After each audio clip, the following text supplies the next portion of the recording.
Hello and welcome back to All for United's tactical preview. Looking ahead to the Chelsea versus Manchester United game, very, very difficult trip to Stamford Bridge ahead. Obviously, they're running away with the league at the minute with the points being dropped around them. They're looking like an unstoppable force, and United looking like a sort of unstartable force, if that's even a phrase that you can apply to it. But obviously, post Ollie life is in full swing. A 2-0 win over Villarreal is a good bit of momentum to gain. And obviously, the massive elephant in the room is that it's looking more and more like we've secured ourselves a new interim manager. Obviously, we don't want to talk too much about that. We've got a very special guest on who is a Chelsea fan, so we won't bore him with our talk of our shiny new toy that we've got on our hands. But yeah, as I said, I've got a fantastic panel for you today. We're going to tell you everything you need to know looking ahead to the game, and I'll introduce them straight after this.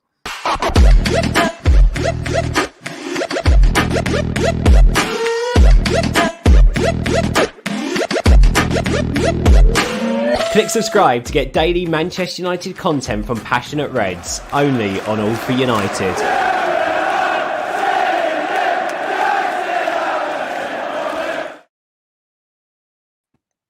Here we have it then.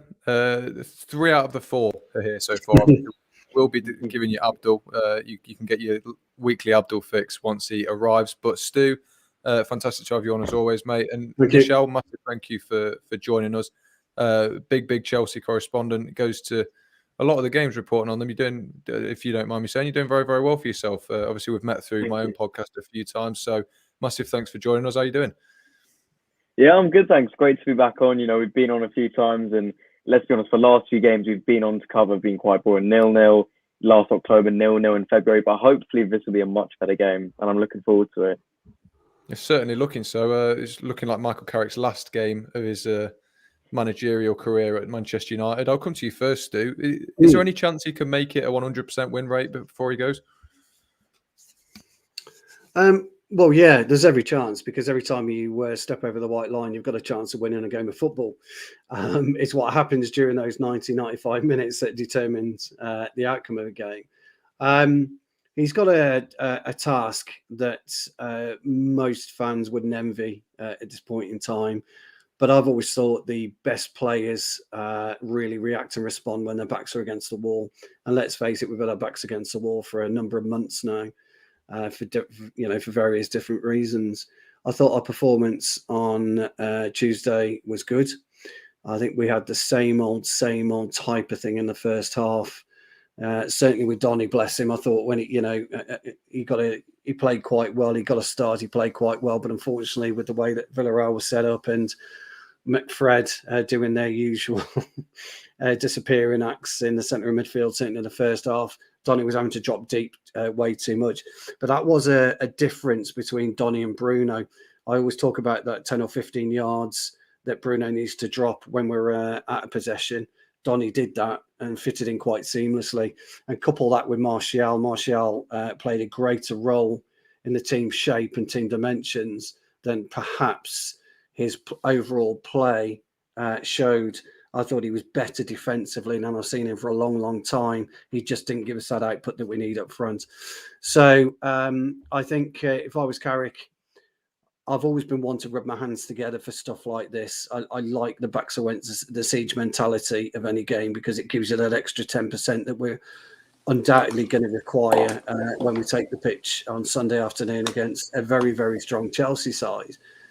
What Carrick has got to decide, or Ragniak has got to decide, whoever is running the team currently, is how to set up. Do we perhaps match Chelsea? I think that's a dangerous move. I would go 4-3-3 on this one as it happens, because I think we've got better players to get at what is going to be a slightly weaker, with all due respect, Michelle, I think having Chilwell missing is better for us, because I'm not so sure you'll be able to tell me better than this. You've seen him all the time, but I think defensively Alonso's nowhere near as good. He's very, very good going forward, but I think Chilwell's a better defender. So I think depending on who we play, I'm sure we'll go into that a bit later, we can get at them. The problem with Chelsea is, and where they're better than us, where they're better than most teams at the minute, they're so fluid in their formation. And you can change, you can do a 3-4-3 if he wants to. He can play a 4-3-3 if he wants to. and he can play his normal system, which is a 3-4-2-1. So they're very, very fluid, Chelsea are. And that's where they're winning most of their games at the moment. Teams can't seem to get a grip on it. And most teams I've seen go against them. In fact, sorry, I'll tell a lie. Man City, and Nishal, I'm sure you'll agree with me, absolutely made it look like a training game that day. They absolutely battered you from pillar to post by getting at you and not playing Chelsea, but playing their own game. And I think that's something that Carrick or Ragniak, whoever we've got, has got to consider. Yeah, fair enough. I'll quickly introduce Abdul. You don't need any introduction. It's basically the Abdul show, this, but good to have you on, mate. Show, yeah.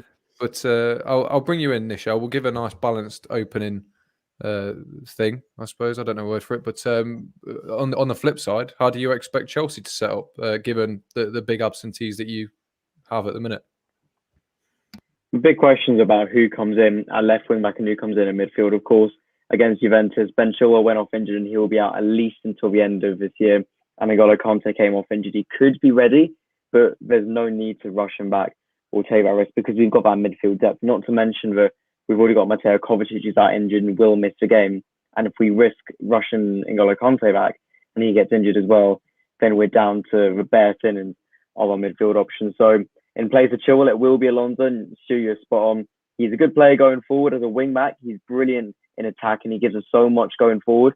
But when it comes to defending, he's not the strongest option. And we don't want him as a defensive wing back. But that's been a big dilemma and a big debate on Chelsea Twitter over the last few days. Who we play in place of him? Of course, Alonso is the outstanding choice, but he's not the most defensively sound player. Azpilicueta does a good job at wing back, but we've seen a lot of times against the big teams, he can't hold his own, which is fair enough. He's a fullback, he's a centre back, but he can't play as a wing back.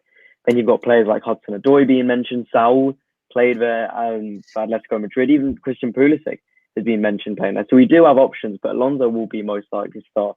Then we come to midfield. Shouldn't be too hard to decide. Jorginho will be starting, of course. And then it's a question of, does Ruben Loftus-Cheek get a game? Does Saul come in? Does Ross Barkley get a game? But it will probably be Ruben Loftus-Cheek.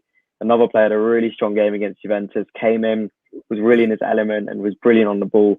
And it's another big game for us. You know, we're in perfect form. No Chelsea fan can ask for anything more right now. We're winning games. We're not conceding. We're on top of the world and we're doing really well. The only fear we have is now we're not playing a weakened Manchester United side under Ole's reign. We're playing a side who've got a new manager bounce, who've got new confidence, and are about to have, in my opinion, one of the best minds in football come in and manage them, whether it's for 6 months or a year. We don't know yet, but I know that when Rangnick comes in, probably not in time for the game, but when he comes in and having that boost, will have a huge impact on Manchester United. So we're wary of that. We're wary that there's a new manager bounce, there's new confidence breeded in that United side. But at the end of the day, we're confident in our own belief and we're confident in our own qualities right now. Yeah, and rightfully so. I mean, you sat top of the league, a couple of points clear, ahead of two of the best teams in world football at the minute. So you've got every right to be confident. And it doesn't look like there's any sign of stopping you. But Abdul, I'll bring you on that. It's quite topical. How do United go about stopping them? It sounds like a simple question. It's obviously not going to be such a simple answer. No, it's not. It's not a simple question because while last game United looked a bit more better defensively, they are still offered nothing on the ball. Like the first goal was a mistake because Fred pressed one of his center backs, one of their midfielders, and we got a goal from there. And then we kind of we wear them out more than anything. You know, that they got tired, started making mistakes. That's why we won the game. But I would still be very worried. Like Chelsea should still be very positive about this game, whether Carrick is there or Ole. It didn't change anything really because Ole was on the coaching staff. The problem is United play with 10 players, right? So they can't really get at teams because they don't have an organized press in any way. So, and the best way to stop Chelsea from playing their way is to get at them. You have to press them high. You have to disrupt their build-up, or else you won't, because they're very comfortable on the ball. And it will be just like the Man City game that we played, where they're just going to keep passing the ball around us, and we will get nowhere near it, because we are not good on the ball anyway. Like, we don't have players that are as comfortable as Chelsea on the ball, right? So if we go into our shell, set up defensively, try 4-4-2 or 5-3-2, whatever it is, Yeah, it won't work. we're going to get killed. Yeah, we are. Chelsea will control the game from 0 to 90. We might get a chance or two on the counter, but that's it. And that's the problem. So the big decisions are, who are you going to put up front, and are you going to go forward, push your back line in front, and actually try to press Chelsea, or are you going to basically submit and just hope for the best on the counter? And that's worrying. It's really worrying because we still are not good on the ball. Yeah, we fixed some issues defensively by asking the wingers to drop back finally. But that's it. Yeah, it's an interesting discussion to have. It's one I'll hand over to you, Stu. Obviously, you said earlier that we need to go out and play out. We need to play the game rather than play Chelsea's game, if that makes sense. But realistically, given that we're not great at controlling games, we're not great actually on the ball that much. Do you think that we should probably be setting up as in a counter-attacking sort of system, or do you worry that by doing so we'll have a similar game to Liverpool and Chelsea, City, where we just won't get anywhere near the ball? Well, as a player, these guys have got to take the game by the scruff of the neck. I talk about it a lot, about a will and a want to win. You've got to be able to really scrap and fight your way to victory sometimes. And even when Chelsea haven't played well this season, they've managed to scrap and find a way. You've got Rudiger at the back has been an absolute sensation since he's been back. I don't know quite what the Lampard issue was. Maybe Nishal will be able to fill us in what the issue with Lampard and Rudiger was. But he's made one hell of a huge difference. And so is the inclusion of Mendy. But there are times, and City proved that if you get at them, not so much a typically high press, but if, as Abdel correctly says, if you disrupt Chelsea, actually if you disrupt any team, and you can get your foot on the ball, which is where we're not very good at. Abdel's right about that. We're not very good at holding the play and getting our foot on it, taking the sting out of the game, because Chelsea are very good and they're very quick. And when they get it, they'll break quick and they hunt. I hate the phrase hunting packs. It winds me up really, but they do hunt together well. They dissect and put the segments of pitches together, and they knit well, is what I'm getting at. Whereas we don't. And if he goes in there with McTominay and Fred, it's going to be a big, big problem for us. Even though I think Loftus-Cheek is the weakest of your midfielders, Nishal, he's still a talented footballer, whether playing for a very, very talented side. And history throughout football will tell you that average footballers playing in talented sides raise their game, and I think you'll see that with Loftus-Cheek. So I think our coaching team have got to look at it. I think if we play on the counter-attack and soak it up, I think we're going to get battered, quite frankly. I think we've got to go at Chelsea and give it a go. And even if we get battered, I think our fan base will probably accept that. If we go and we sit back and we hold out and we hold out and we hold out, it's not going to work for us. We can't trust De Gea. I think Lukaku's back, isn't he, Michelle? Am I right in saying Lukaku's back? We don't know. He's on the bench, but I don't know if he'll be starting. We're not sure if he's ready yet. Okay. But just for example, we know what the issues and the problems we have with De Gea. It's going to be a Lindelof and by centre-half pairing, I would imagine, because we don't have Varane and we don't have Maguire, because obviously Maguire's suspended. And then it's going to be obviously Wan-Bissaka and Shaw, or probably Tellez, depending on what the issue with Shaw is. So I think we've got personnel problems, and Carrick's got to be brave. The players that go out and take that pitch on Sunday afternoon have got to be brave, and if they are brave and they play to their own strengths, they play to their own capabilities, we have a chance. You have a chance in any game of football, but no, if we sit back, we're going to get. I think we will lose quite badly. Yeah, it's a fair point. They've definitely got the quality to do that. I'll come to you, Nishal. Obviously, there's a few points raised there where you could obviously sort of enlighten us. It's going to be a bit of a long form question, this, but obviously we talked about Rudiger and his impact, Loftus-Cheek and his sort of re-emergence, but just trying to encapsulate all of it, sort of. What has made Chelsea as good as they are? Obviously, there's probably no better person on this panel to ask than you, but they've just, ever since Tuchel's come in, they've taken the world by storm, really. So what's been the secret behind that, do you think?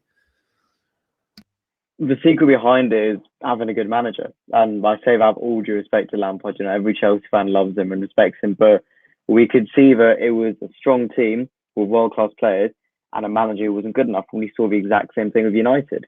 And now you're going through the same change that we did, sacking the club legend and that manager, having to go through that difficult and emotional change, but eventually bringing in a good manager in your case.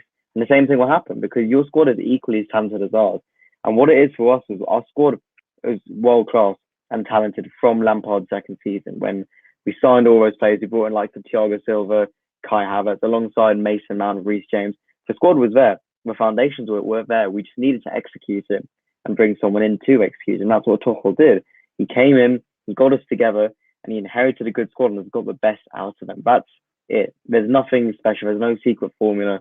There's nothing like that. But there is one thing I will mention is that this group of Chelsea players, infamously, it's been going under the radar outside of Chelsea. But there's been a mentality issue at Chelsea for a good few years. You'll see a trend of the last few managers. Conte, Mourinho, Sarri all said the same thing, that it's a difficult group of players to motivate. And Tuchel has changed that. So that's the big credit. He's changed the mentality of the club, really being able to motivate the players, whether that's the case of some of the old guard being moved out and moved on, like Willian, Pedro, not specifically blaming them, but those sorts of players, whether it's a case of switching more to academy players who understand the club more or who've been here their whole lives. I don't know, but I know that Tuchel coming in, changing that mentality has been a huge thing because the talent was always there. The players were always there. You look at Rudiger, for example. He had a really good first season when he joined in 2017, but since then, very inconsistent, not someone you want to rely on, didn't play well. And since Tuchel's come in, he's been our best defender all year alongside Silva. He's been world-class the entirety of his year. And we know he's capable of that. But we also know that if there's not someone there to motivate him, to drive him on, to almost keep him in shape, he'll go back to that inconsistent player we saw under Conte or we saw under Sarri, for example. Same with Loftus-Cheek. That's not more about consistency. That's just about fitness, coming back to full fitness. But having someone who believes in him and gives him the chance in the team. Last year, he had to go out on loan at Fulham to get back to full fitness. And now he's back in the squad with a manager who believes in him. And he's playing, the best football he's played since his injury. So it's a case of motivation and mentality that Tuchel has come in and changed. But the talent was always there. It was never the issue that we didn't have a talented squad. We had poor players. That's an issue that's gone 2-3 years ago now. It was all about mentality. And what Tuchel has done now is changed that, given them a kick up the backside and really brought Chelsea into a monster mentality squad where we can win any game. We know we can win everything. And we know that on our day, we're the best team in the world.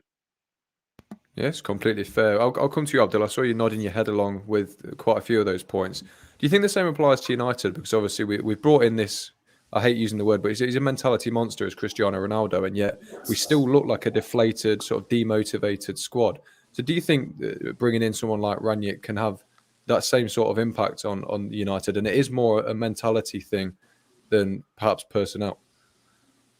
No, actually, United is a different story because, like Michelle was saying here, that the issue with Chelsea was never a squad thing; it was a manager thing. I've always admired Chelsea's squad because I thought they were a complete squad. They just needed someone to nudge them in the right direction, and that's not the same case with United. United have names, like I've always said on the stream here. They have names, but they don't have a squad. Like when you look at the team sheet for United, then you'd be like, oh, Jadon Sancho, Marcus Rashford, Cristiano Ronaldo, blah, blah, blah. Names, yeah, world football. But do these players fit each other? Do they make a good squad together? No, they don't. And that's the problem that United have. And unfortunately, and that's not a problem that Chelsea have. Chelsea have players that complement each other. They might have one or two odd ones that don't complement everyone else. But it's not the same situation United have. It's a very complete different situation. And then when you go back and look at the midfield, there's light and day between the midfields when the case was Chelsea and in the case with United. And I'm not talking about Pogba and Fernandes, like the up top midfielders, like attacking midfielders. I'm talking about Fred, McTominay, Matic. These people are at Matic at the end of his career. Fred and McTominay have a lot of limitations. And when you look at Jorginho, when you look at Kovacic, when you look at Kante, the thing is with Kovacic and Jorginho, they're very good at what they do. Even if what they do is one thing, they're very, very good at it. But when you have Scott and Fred, they're very erratic. They're not good at anything, but they're okay in certain things, you know? And that's the problem. Like, they're not good at one thing so that you hide the other deficiencies. They're just okay in several things. And that's the problem. So for Jorginho, he's very good on the ball, right? And Tuchel is hiding his weaknesses defensively by the system that he's setting up, right?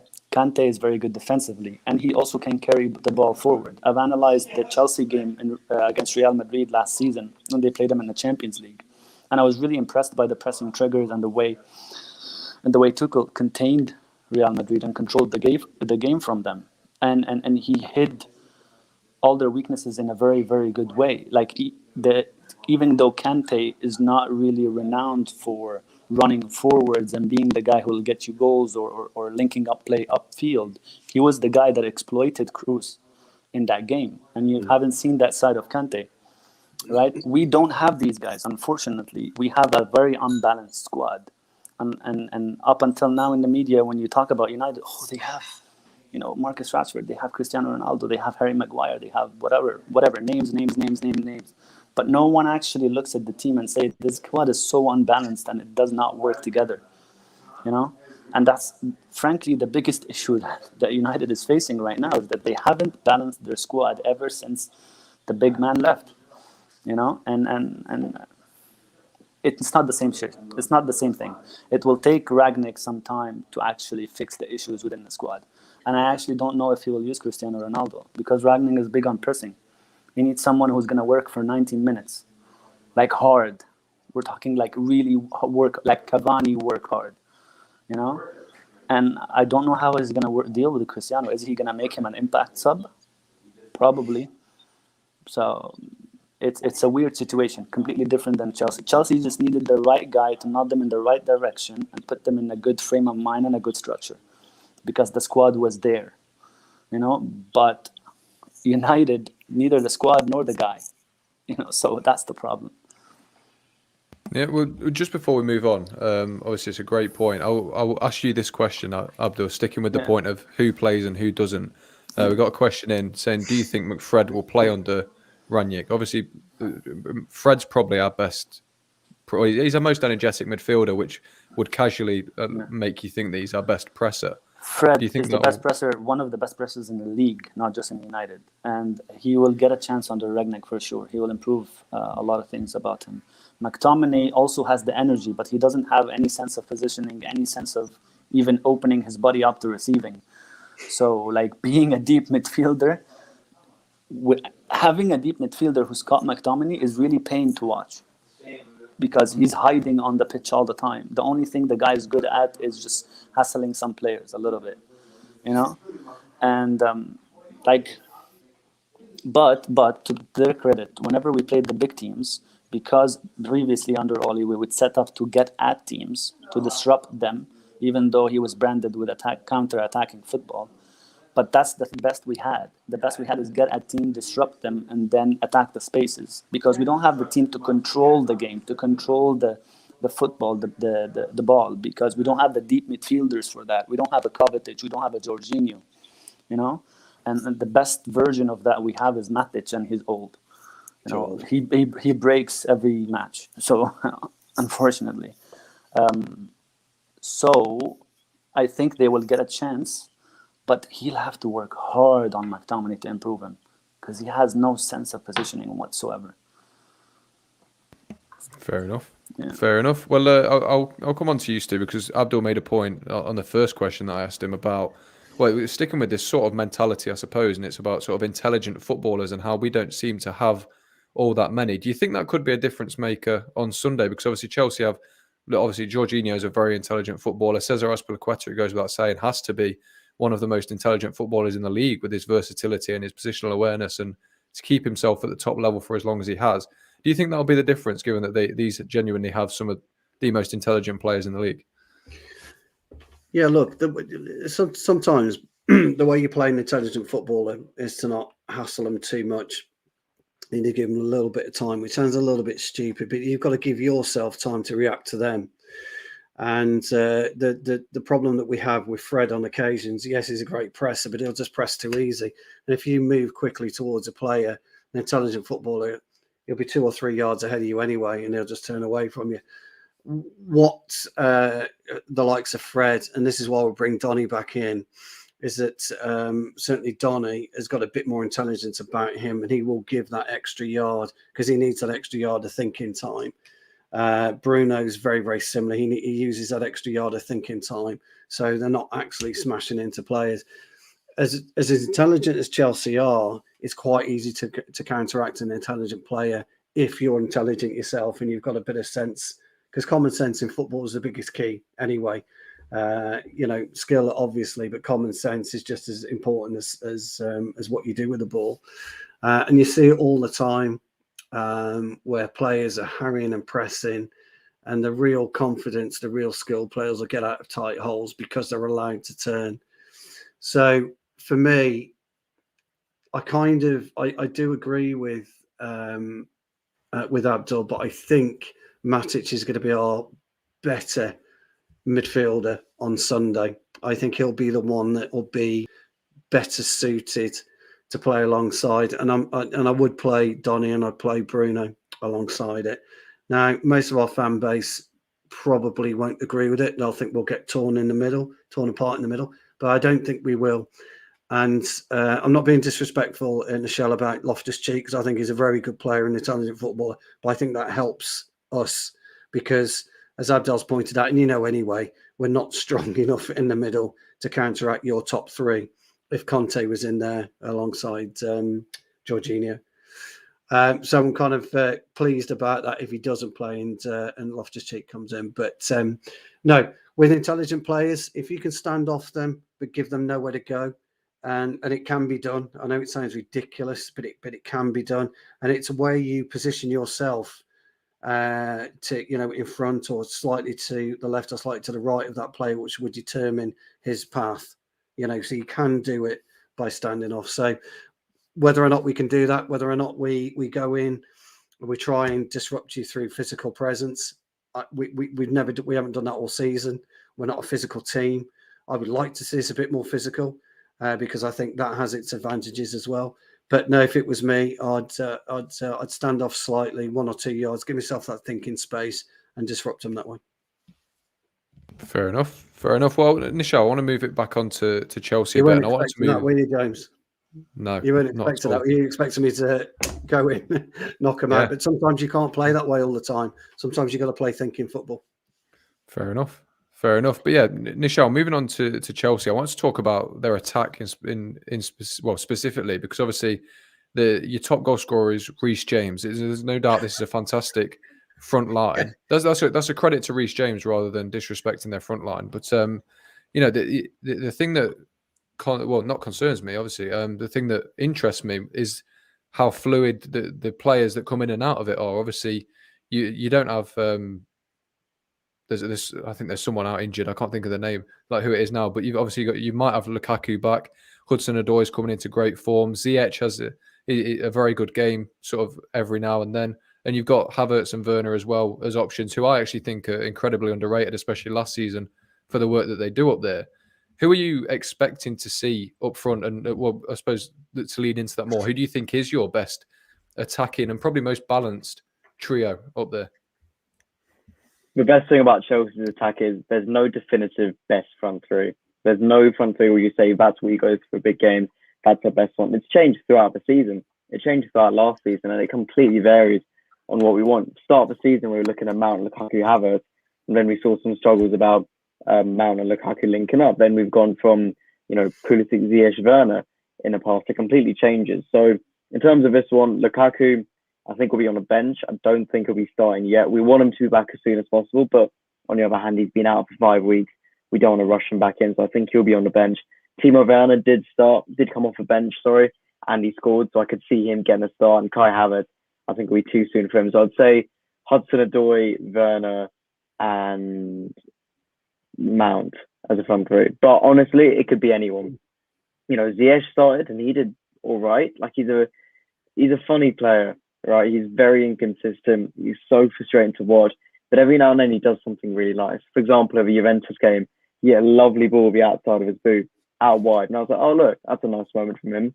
And now we're scattered by, losing the ball about 5 times throughout the game. Same with Pulisic. He has his moments. He gets his goals. But then he can also be really frustrating, taking too long, poor passes, not linking up well. It completely varies. But then you've got the consistency of players like Hudson-Odoi, who now he's finally playing at left wing, is into that consistent run. Kai Havertz has been in really good form recently, playing as a lone striker. Interestingly, Mason Mount hasn't been in the best form recently. Maybe it's fatigue again.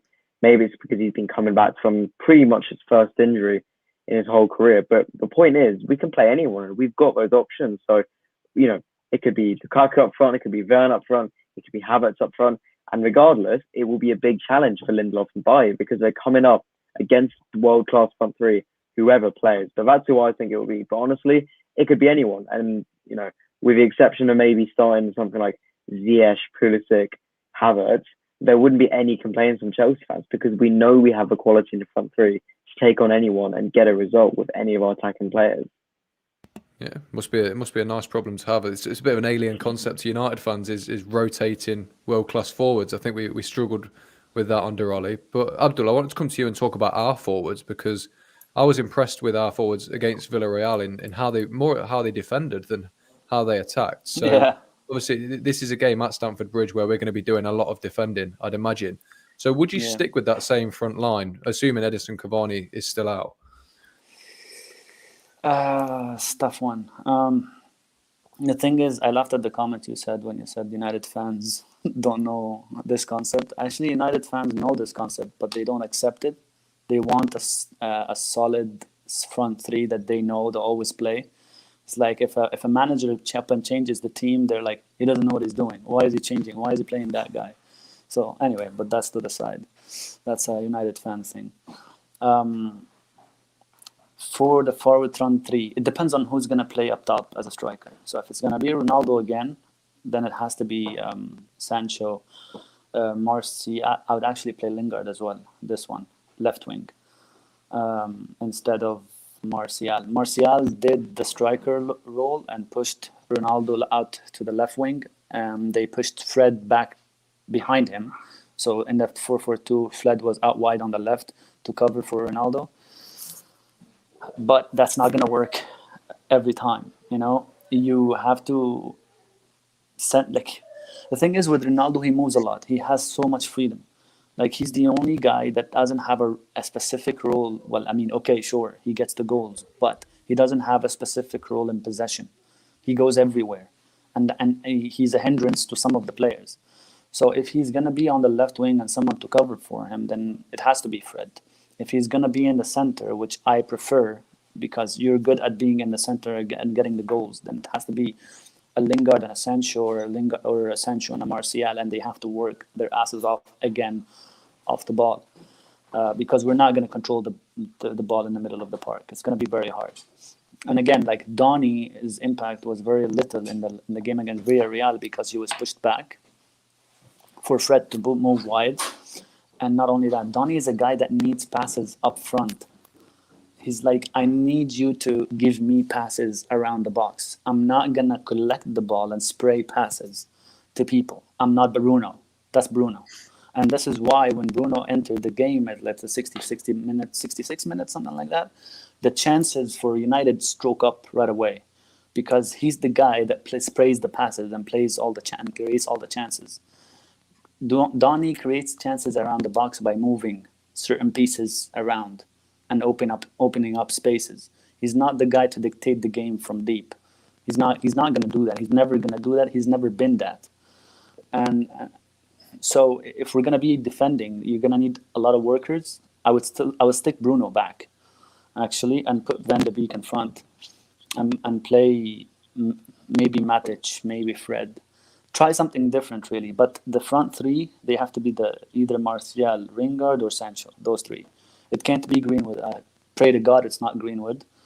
And it can't be Rashford. Rashford would come in as an impact sub better than starting the game from the off because he will have a lot of space to exploit towards the end of the game when Chelsea's centre backs, wing backs are not tired, but like pushing up higher and basically used up some of their energy, and he has all the energies in reserves. So I'm hoping no Greenwood, no Rashford, Ronaldo's up top, then play workers around him, and start Bruno. Don't start Van de Beek. Because if you're gonna defend and push Van de Beek backwards, if you're gonna defend and push Van de Beek backwards, he's almost to zero to little effect in the game. And Villarreal, he didn't play bad, but he just had no effect on the game whatsoever. And because he was pushed back, it goes back to the idea of him playing in the pivot and us, fighting all over, Twitter about it. The guy is just not a pivot player. He will pass and move, sure, but he won't really affect the game in any way, being in the pivot. So yeah, that's my. I agree with that, and I would use Donny to just start the play. I would use him to start the play. So if he does receive it from I don't know, a centre half, whoever that may be, or a Matic, because I think Matic should be better suited on Sunday. Yeah, but start the play to who still? Bruno. Who? Bruno, or you're attacking wide players, because what he's good at, he can receive it, he can turn it, he can drop it. He is a 2 or 3, 4 yard pass player. You're absolutely right. He's never going to run with it. He's never going to penetrate. That's where Bruno will come in. He will have to drop either way. That means Bruno will have to drop slightly. Yeah. But not play. I think he'd get away with playing the double without the double pivot. I think he could be more mobile of a mobile 8 for that. I'll take your point. I do agree with you, but I just think the way Chelsea plays, they will exploit all the space around him because he's in that sense of positioning. He does not have that. Which is why I agree with you. I think. Oh, where's he gone? What I was about to say is, I agree with Abdul. I think it's got to be Sancho and Lingard. Fair enough. That's what I was going to say, and I think that could open Donny and give Donny the protection he needs. So that's what I was going to go on to say. If he's heard that, we'll restart that conversation in a second. I wanted to just ask you a quick question, Nishal. What I was saying, Abdel. Sorry, let me just say, what I was saying, Abdel, is I tend to agree with you, and that's why I would play Lingard and Sancho, because I think he'll give Lingard in particular will give Donny a little extra protection. So yeah, that's what I was going to say. You're on mute, Abdul. Can't hear you, dude. Oh, he's gone again. Okay. Dear me. Well, while we wait for him, I'll ask you, Nishal, just the final Chelsea player that I really wanted to hone in on. I mentioned him earlier. He's your top scorer. It's Rhys James. Obviously, I think he's been a quality right back since his loan spell with Wigan, but it's been a sort of a coming of age season for him. What's been the secret behind that, particularly sort of in terms of sort of system and so on? And if there is a way to stop him, how do you think United do that? He's always had that quality, and he's just grown from strength to strength to strength. He had that good season under Lampard in the first year, where he was a bit more creative. He was getting more of his assists from that right-hand side, looking really good with his crosses in. Second season, we start to see a few more goals, getting forward a bit more, and now we're kind of seeing that combination of his attacking quality, his strength, everything falling into place. So this is nothing new for us. We knew that he had this potential. He was going to be the sort of player, but he has been unbelievable this season. It's been a joy to watch him all season. Arguably, and I would say our player of the season so far, because every game I've seen him play, bar I think one bad game against Juventus or City, he has been outstanding. One of the best players on the pitch. So strong, so solid defensively, offering so much going forward. Finishing. Sorry. Rhys James. Rhys James. Where did you go? His finishing's unbelievable, and it's what you want. And you forget he's a right back and he's a wing back at times, but he's scoring so many goals, he's providing so much, he's contributing so much in attacking, he's been outstanding. In terms of where United stop him, it's really about the battles of what would be the wing backs. If we saw this game with Ole still in charge, he probably would have matched him with a 3-4-1-2 like Conte would have done. But really, it'll be the battle against the wing backs and against those wide midfielders. So I'm looking at Luke Shaw, Alex Tellers. How are they going to suppress James? How are they going to keep him quiet? Because the midfield battle will be obviously between the likes of Jorginho and Loftus-Cheek against your midfielders. They're not going to be focusing on the wing backs, but then it'll be James against that left back from United, and it's really about trying to keep him quiet, going right up to him, forcing him out, keeping him away from the goal. Because as soon as Rhys gets into your half and starts to come at you, there's that space that opens up, whether it's the space he's got, the space in the middle. There's danger as soon as James starts to approach the attacking third. So it's about keeping him quiet, kind of going straight up to him, pushing as deep as possible. It's something City did really well when I think James came off the bench in that game, and it just went straight up against him, and he spent most of the game in our own half and in his own third because he couldn't get out of it. That's what United need to do, keep him quiet. But if they don't manage to do that, he'll have a field day. He's in world-class form, the best form of his life, and he'll just keep going. So if it's a case of having a good game and, really wanted to go up against United, James will be fantastic, but United need to press him from minute one if they have any chance of stopping him. Yeah, he's definitely one to watch. Abdul, I saw you sort of shaking your head. I'm assuming at the thought of Luke Shaw, Alex Telles trying to sort of contain Rhys James. Do you want to walk us through why it's such a big worry of yours?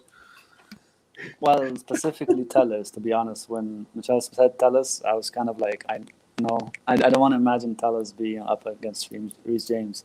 It's just too much, because he's really bad defensively, And the thing is, it's not even about who's good defensively and who's good defensively. It's about the box that Tuchel creates in the middle. So the forward line of Chelsea plays in a 2-1, sometimes 1-2, right? And those two specifically in the middle, their job is to overload the midfield and make the back line shift, right? So that they create space for the wing backs to attack, right? So you will see someone like Telles, someone like Shaw, following one of those two that are overloading his space and running with them and leaving the wing back free. So that's the whole idea, right? That's why Rhys James gets a lot of space, because the idea behind the box that Tuchel creates with the two central midfielders and the two forwards, whoever it is, whether it's Mount, Kai Havertz, Pulisic, whoever the two are, is to create those overloads so that you can shift the team, its defensive shape, a little bit to left or right to create enough space for the win back, right? And they don't have the recovery pace either. Shaw is faster than Telles, right? Yeah, no. But once Shaw gets sucked into the middle to cover the central space, which is a correct decision, by the way, but that's the tactics is what makes him goes to the middle so that he leaves the left, the space on the side open. And once that happens, neither Shaw nor Telles were gonna recover. And then if Rhys James is fast, and he will come in, attack the space, and take a shot. So the idea, that's why we were saying at the very, very beginning, you have to be front foot. You cannot be on the back foot and allow them all the time in the world on the ball, because they're going to overload you. They're going to shift you and create the space that they need for their wing backs, know? And I just can't imagine Telles, defending Rhys James. And even as a front foot idea, Telles is not the guy as well, even as a presser. No, he's not. Yeah. So I hope Shaw is back, because at least he's good at something, good at carrying the ball, good at progressing the ball, good at playing the front foot guy. But in the sense of defensively, Shaw is not also the best. Yeah, he's got no aggression either, has he, Abdul? That's a problem for me. He has this thing where he doesn't really stop crosses. You don't see him attempting really hard to stop a cross, and it pisses me off a little bit. Yeah. And you make a good point, actually, Michelle, because I wonder how good. I know Rhys James is very, very quick, but you've not really been caught on the turnover so much. He's always delivered, hasn't he? He's always got some. When he's up there, he's always done something. So you've never got caught on the turnover. What's he like on the turnover? If you do, have you seen issues from there? I know his recovery pace is excellent, but what's he like on the turnover? He's fine. I think as long as he's got that footing and he's in the right positioning, he's fine turning over, getting back defensively. But we have seen one or two cases where he's maybe a step too far forward and you've got a winger getting around behind him. We have seen that happen before.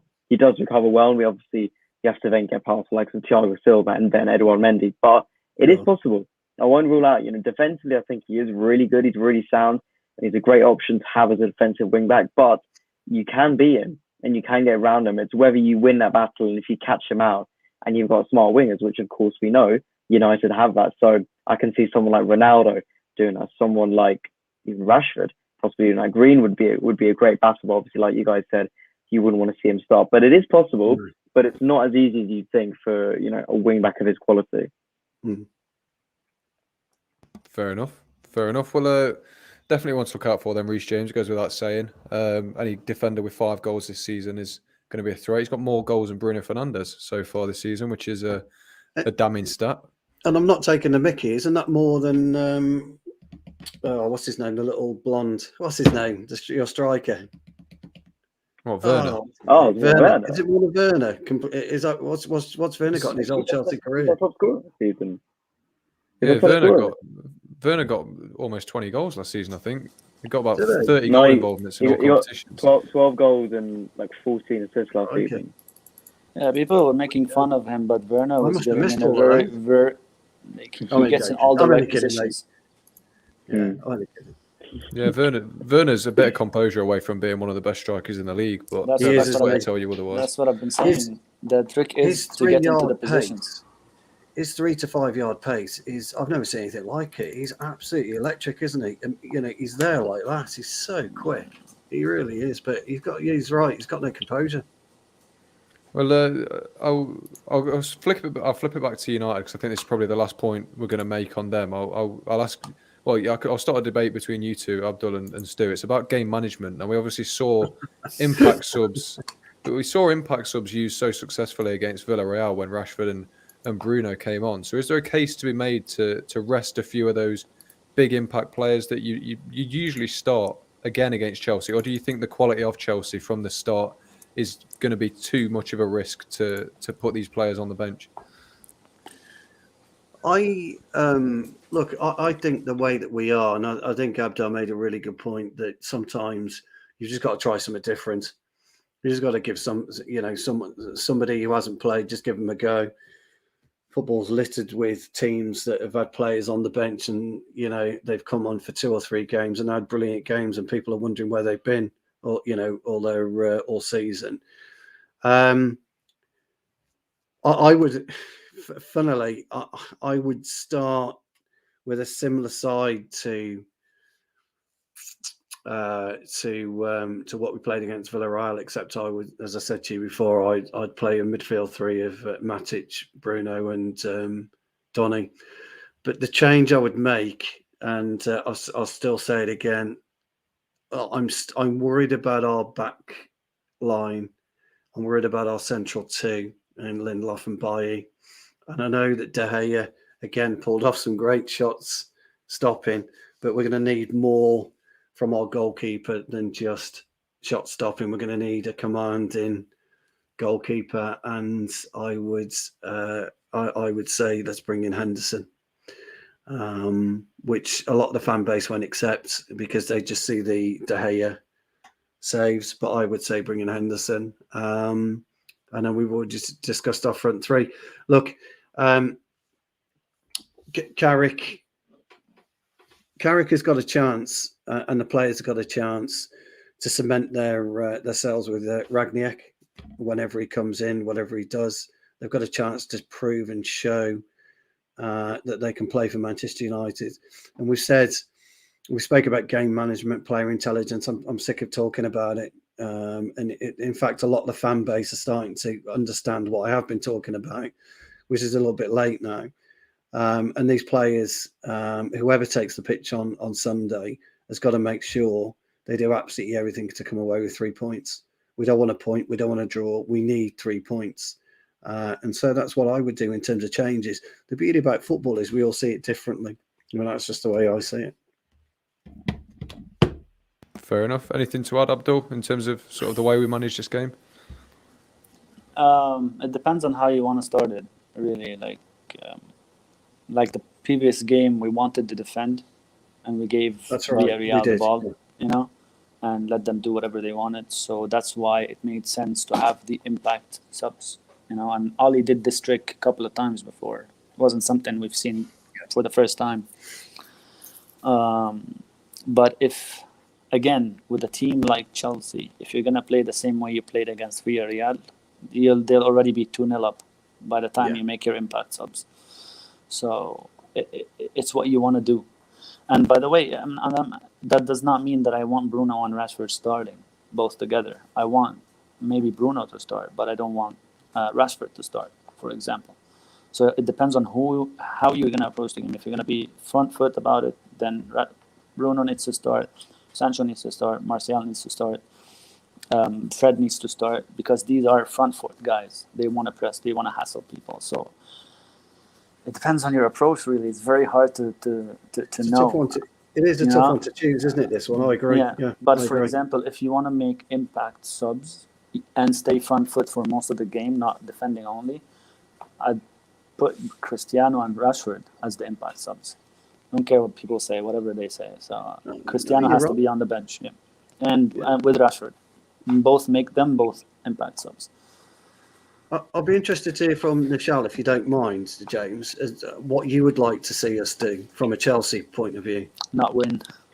Yeah. Lou. No, I'd be interested to see how you'd like us, from a Chelsea point of view, from an opposition fans, how would you like us to set up? Be quite... Sorry, James, if you don't want, In terms of the best way for us to win, or the best way for you to win? No, what you think the best way for United to set it would be, yeah. I mean, what we were saying at the start of the episode was spot on about not trying to match us. If you try to match us, we'll walk you out of the park. No team can do that. City tried it.